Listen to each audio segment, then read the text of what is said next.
Assalamu alaikum everybody, Sam here. I wanted to do a video today to talk about change and being uncomfortable and being afraid of it, and how that has been a huge aspect of my life, actually. I found myself having this, one of my personal flaws, or, things about myself that I find to be in the category of imperfect, is that I'm uncomfortable with change.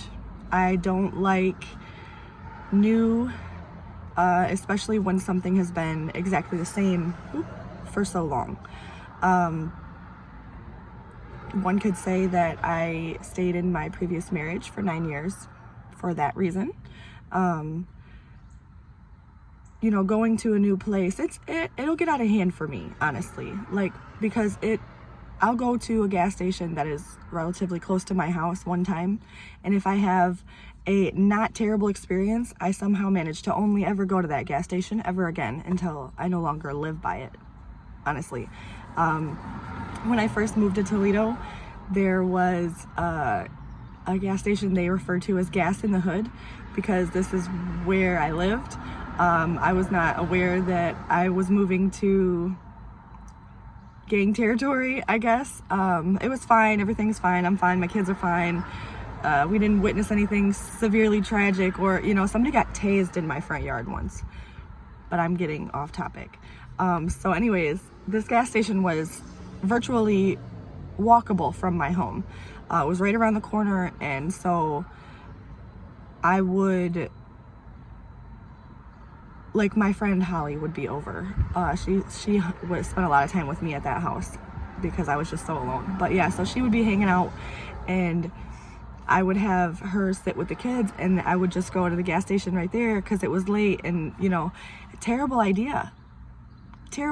Let me just go run up to the gang filled parking lot of this gas station and walk through all these men. They're gonna catcall me and stress me out, and it drives me insane every time. But it was the closest gas station, and the men that worked there were very sweet to me, and I appreciated their respect that they had for me. And if anybody ever said anything to me out of place in the store, or while they were looking through the window or whatever, they would check them, and they looked out for me, and I really appreciated that. So is it weird that I kept putting myself in potentially unsafe situations for familiarity? Or maybe I knew that, somebody was watching out for me, so everything was be fine. Or, maybe I was just being naive because I was stuck in my ways of continuing to go to the same place that I had started going to when I moved out here.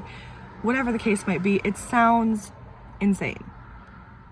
The smarter thing to do would be go a little bit further around the corner to the entirely safe gas station. And that's an example that I have. Certain restaurants that I go to, there's a very specific meal that I will order, because that is the one thing that I know that I have gotten in the past that I have liked, or that it's least likely to be messed up. I don't like to try new things, try something else, and I don't like it, or I hate it, or I have a bad experience because of it. And so I'm just a punk, for real. I'm just scared, and I like to stay in my safe space of what I know. And another thing that kind of happened was my shirts. When I first converted, I was pretty good with my modesty. I always wore my headscarf. It was wrapped like this or tighter, so my neck was not showing ever. I never showed, my hair and things like that. I always wore long sleeves when I left the house. I've never showed my legs in public since I've converted to Islam, except for maybe wearing basketball shorts when I was swimming, when I first, converted. But other than that, my body has been covered in public. And then I got pregnant with my daughter, if I'm not mistaken. Yeah. And I was working in a factory, the same assembly plant that I currently work in. And I worked in an area that was extremely hot.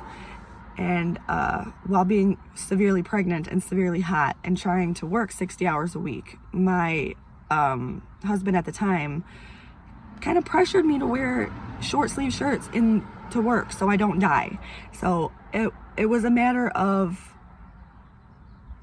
self-preservation at that point. Like if I have to work and I can't pass out every time I go to work, and I'm pregnant, I have to worry about the well-being of my baby.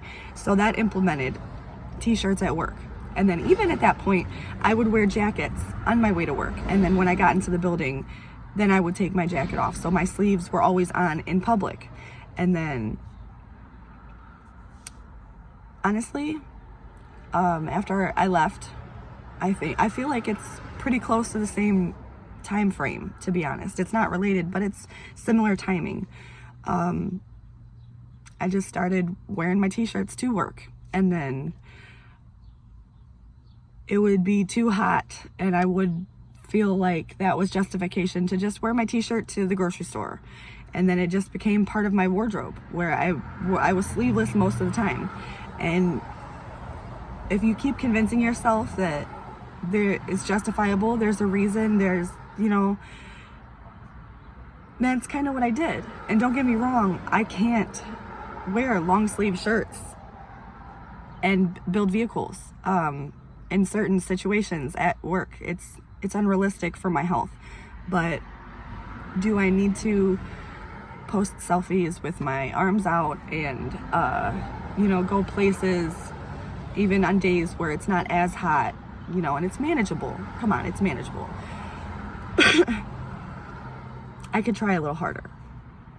I've never refuted that I skim on some of my modesty, my hijab requirements, but I just say that I do my best. And in most cases, I do feel like I do my best. But sometimes, if I'm honest, I think I could try a little harder. It's hot as the dickens today. I have a long sleeve shirt on right now. I'm very unhappy about it. But uncomfortable is not always bad. Change is not always bad. Sometimes you just got to take a leap of faith in yourself to do something that you were not comfortable doing. And I'm gonna do my best to work on preventing my fear of change in my comfortable, safe space to, I don't know, I'm just gonna put on my big boy pants and do grown-up stuff. And then I'll let you guys know how it goes, I guess. Wish me luck. I'm sweaty. I shouldn't have picked black, but here we are.